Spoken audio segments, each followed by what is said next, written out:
For 8 long years, Rawhide ruled American television. It wasn't just another Western, it was the Western that launched Clint Eastwood into superstardom and brought cattle-driving grit into living rooms every Friday night. So when CBS abruptly canceled the show in 1966, fans were stunned. After all, the ratings weren't terrible, the cast was beloved, and Westerns were still dominating the airwaves. So why did Rawhide really end? The truth is far more dramatic and far more unexpected than anyone realized. At the heart of Rawhide was its young star, Clint Eastwood. But here's something most fans never knew. Clint hated his early seasons on the show. He felt Rowdy Yates was written as a hot-headed kid. "Too dumb to live," he once joked. Still, Eastwood stayed loyal. He didn't complain. He worked hard.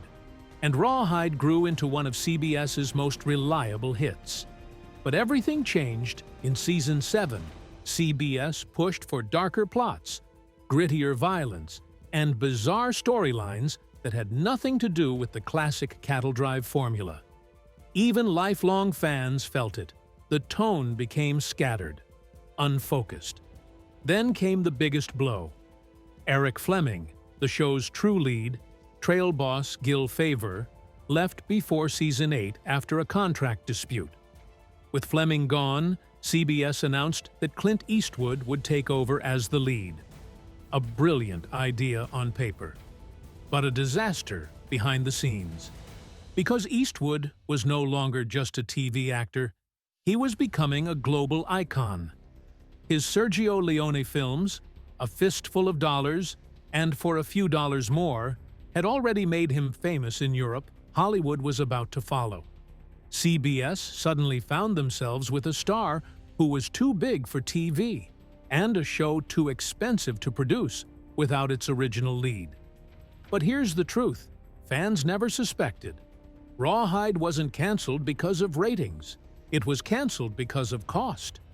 By 1966, Westerns were losing ground to comedies and suburban family shows like Bewitched and the Beverly Hillbillies, producing a sweeping, location-heavy Western cost twice as much as a studio sitcom.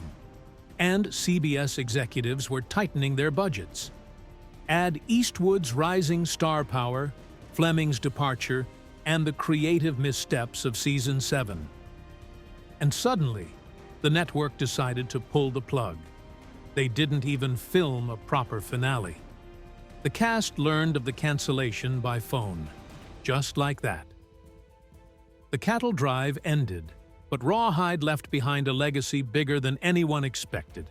It shaped the Western genre, it launched one of the greatest movie stars of all time, and it proved that a TV show, made with sweat, dust, and heart, could still stampede its way into television history.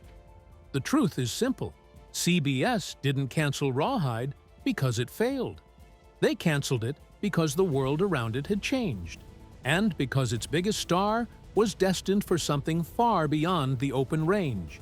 If this story surprised you, don't forget to like, share, and subscribe for more untold Hollywood truths. The trail may have ended, but the legend of Rawhide rides on.